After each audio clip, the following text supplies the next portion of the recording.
Hello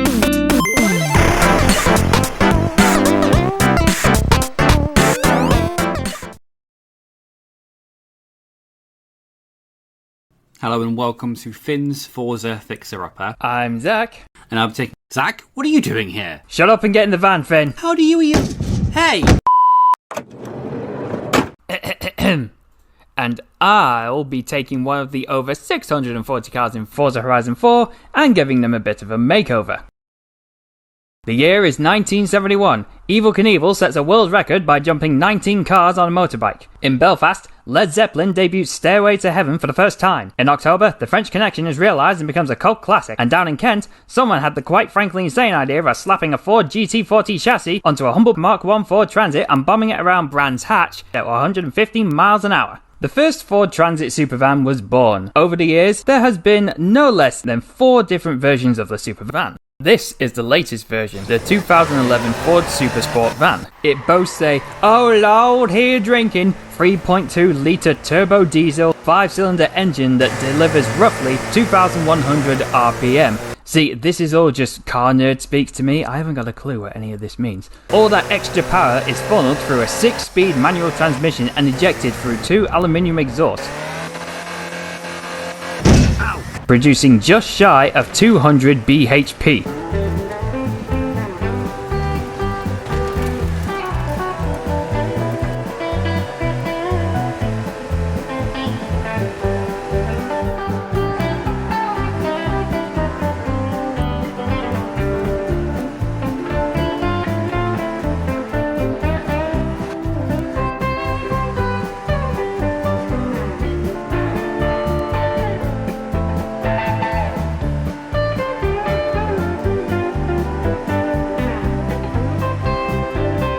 Even its windscreen wipers can predict and adjust to torrential rain long before your average weather presenter has even picked up their clicker.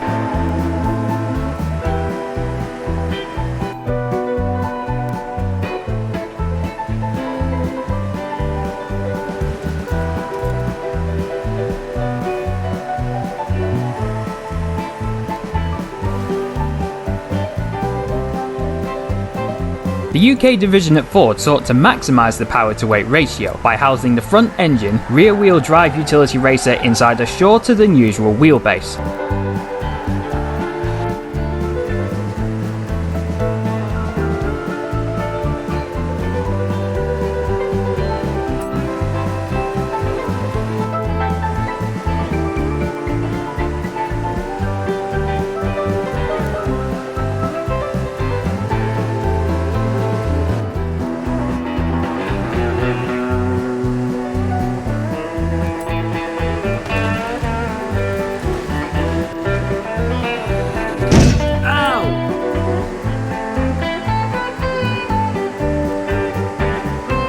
Oh, and it comes with a 19-inch alloy wheel set.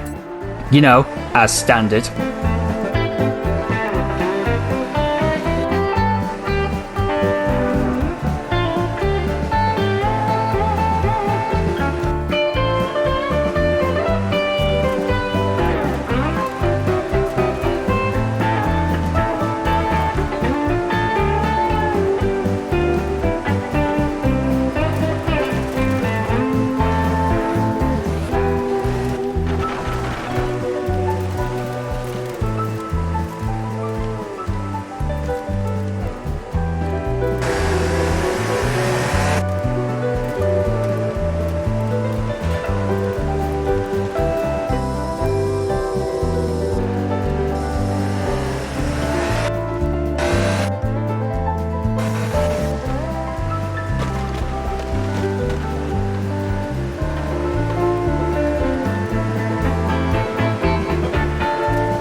But just how far can we push this racing crate?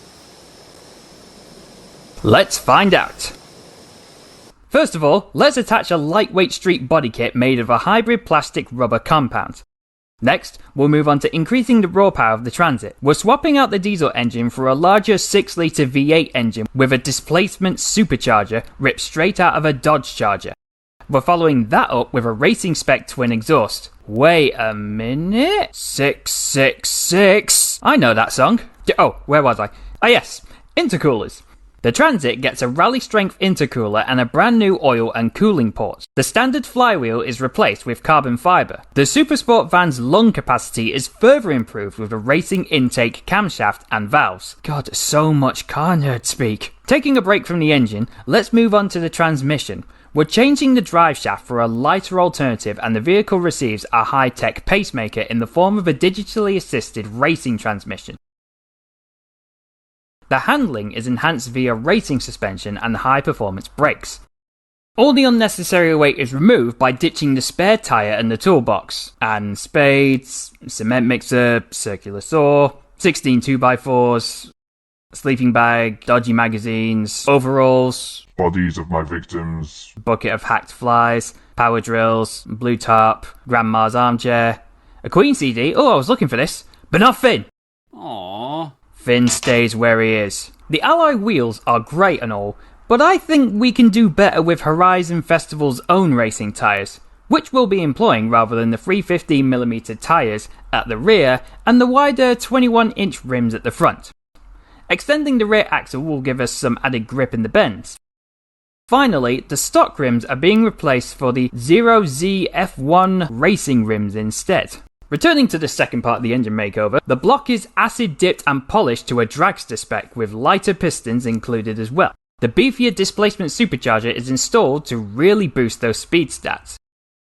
A digitally assisted ignition is added to complement the new transmission block, and a streamlined fuel system will allow more space for a massive engine to purr. Finally, we add a fixer-upper favourite, the ever-helpful racing clutch.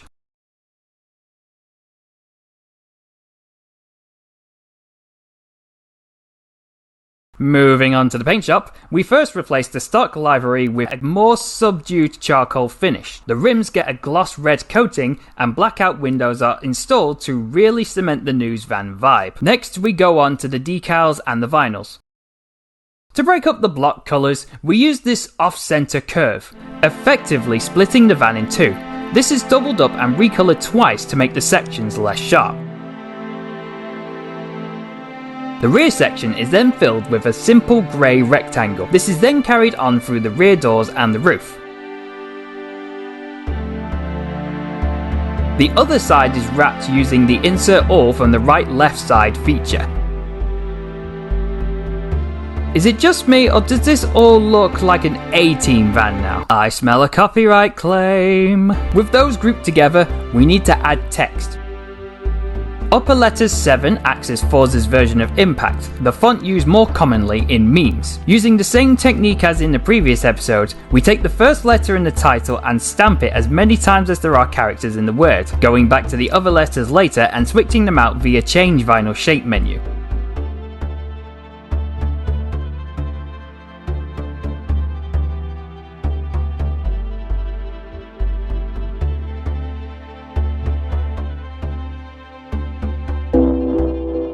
And just like before, the text is twinned to form an easy shadow effect.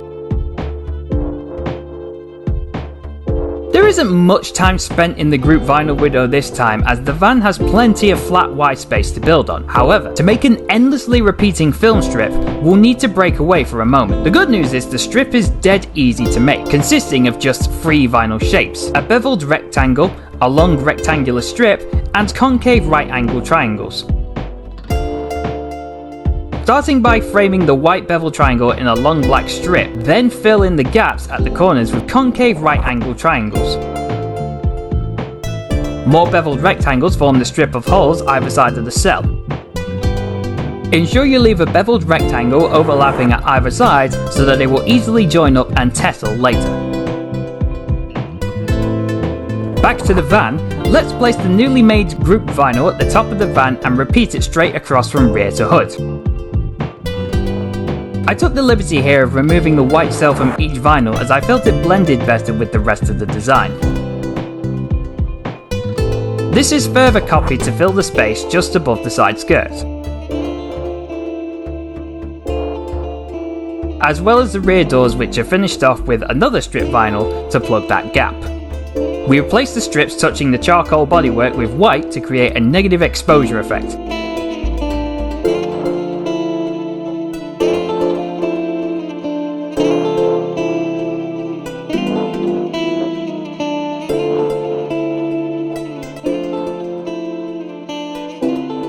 And as before, we carry this forward to the roof. It's time to utilise the windscreen banner with more brand promotion. Following that, let's plaster a big black diamond onto the side of the van. Then a slightly smaller yellow diamond. Selecting this diagonally cornered rectangle and placing it just below centre, stacking this with a taller beveled one, and topping it off with a simple square vinyl forms the main body of a drone. Next we add the legs with diagonal strips.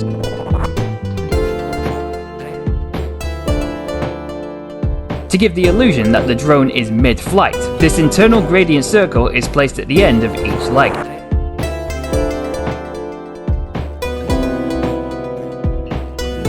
These are then compiled with an exterior gradient circle.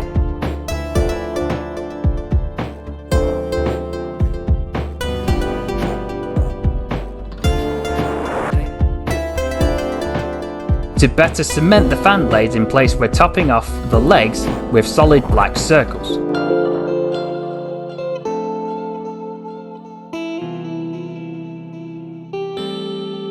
These yellow brackets will add some dimension to the flat drone body. And there you go, one warning drones in operation sign finished. Let me out, please. Pay no attention to the gay man banging on the inside. Now I think we need a bit of channel loyalty, so we'll start with this simple black circle. Stamp this, recolor to a deep crimson, and resize. We're going back to the upper letter 7 font and using some black rectangles to modify the Z. Next we're rim lighting the crap out of this with long white strips.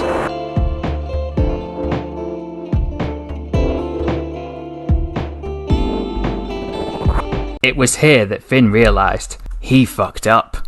Removing the top and bottom stripes, sending them to either side of the circle better matches the logo and makes it look like one of the continuous neon tubes. Speaking of neon, the luminosity is implied by bordering the rim light with these bright red gradient strips.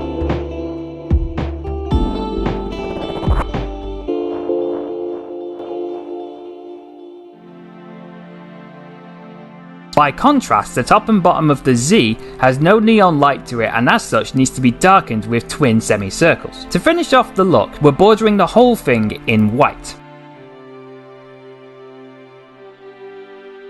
Finally, we copy the design onto the bonnet of the Supersport van and delete the excess film strips.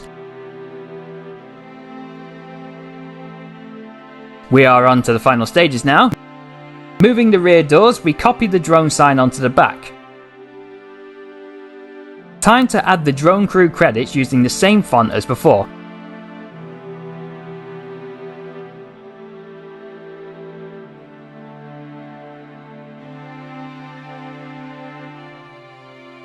Which of course is doubled up to form the easy shadowing. First up for the staff photo is the head of operations. Starting with a deep brown circle, we add 2 matching semicircles either side. This kidney bean vinyl forms a cute wet nose.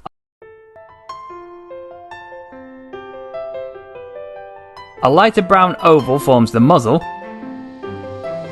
A black ellipsis outlines the mouth. And this shark's tooth shape forms... You know, I'm not even going to say it.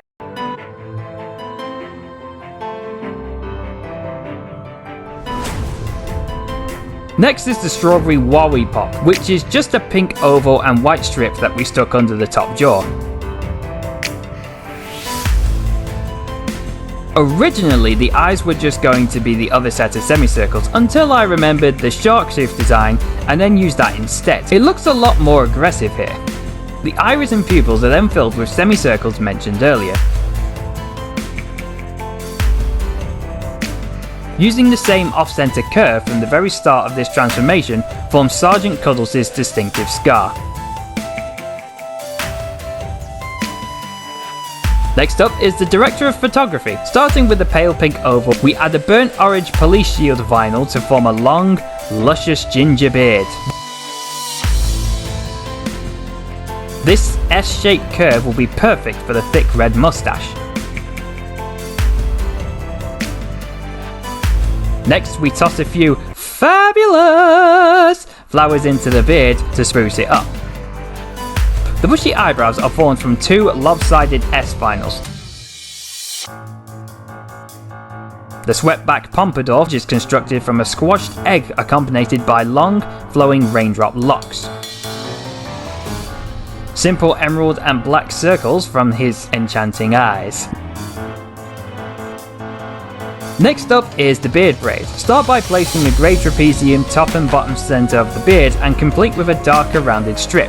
A flesh-coloured curve has dual purpose as both the nose and the mouth. Some finer adjustment is needed on Jake Sparkle's face by dragging the lower half down slightly. Thirdly, the drone operator gets to make his mark. Starting from a pale peach circle, we add a camo green army hat strapped with a semicircle and two hair-shaped vinyls. Tucking one of the straps behind the circle makes it look more 3D. The halo from episode 4 is reused here for the operator's goatee, and the conical flask is repurposed into a fake soul patch. A fetching eye patch is easily compiled from an octagon and a long black strip. The same technique we use for Jake's eyes and nose is followed to create his working eye, but with the addition of a third white highlight and a darker semicircle for general nudity's eyelids.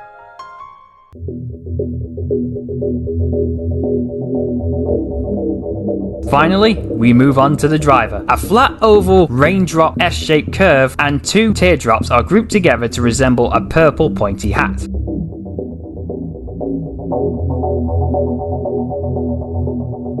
Two long diagonally cornered rectangles make perfect racing goggles with the bridge connected with this bottleneck vinyl.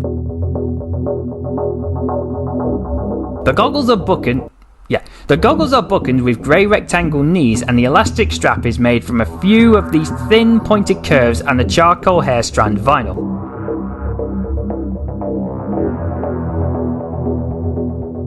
Placing a pale pink egg upside down and stretching it slightly will form the head. This is then followed up with outline versions of the diagonally cornered rectangles we used earlier for the reading glasses. His bushy eyebrows and mustache are produced from this fireball vinyl and tinted grey.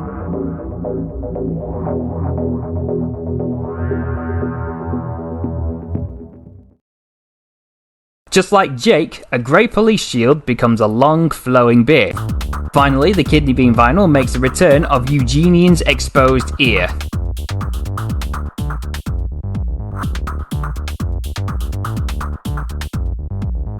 With the faces complete, it's time for a bit of rearranging. Keeping the taller beard staff member either side forms a nice buffer and draws the eye upward. Jake Sparkles gets a scratchy handwritten font to match his sensitive nature.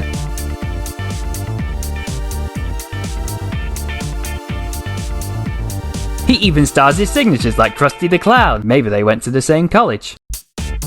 General Nudity gets a typewritten military font. It's strictly business with this guy.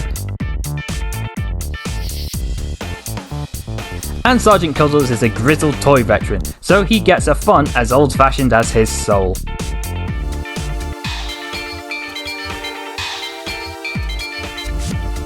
Finally, the sophisticated and methodical Eugenian gets an Algerian-style Gothic font.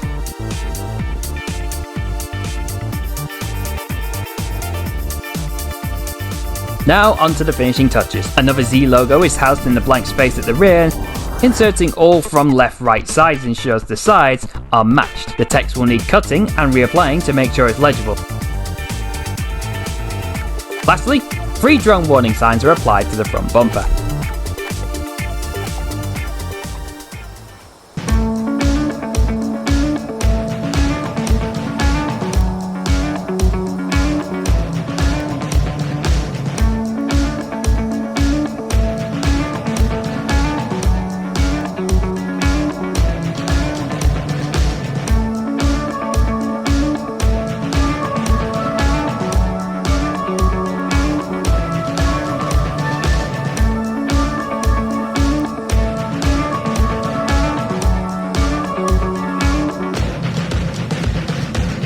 So first of all, I will say that I am very touched that Finn took the time to do this, and I am very thankful for it. And I also am touched by the fact that you liked the drawings I did so much that you decided to include them on the van. I think that's genuinely funny, but I am very thankful for your work overall. It's very fast. I can control it fair enough, though I am going to need some practice for it. This colour scheme works fine because I have to blend into the background as to not ruin your shots. And the logo is very well mimicked. I think it looks very good on the van. Overall, I think you've done very well, Finn. Good job. I'm very thankful and very appreciative. Now the van's complete, would you drive it? Let me know down in the comments. And if you've loved what you see here today and want Finn to keep making these, don't forget to slide over that like button and caress the subscribe button like a passionate lover. Why not go over to Zach's channel, Spectrum Z, and give him a cheeky subscribe as well. Goodbye, everybody! Hey, that's my line!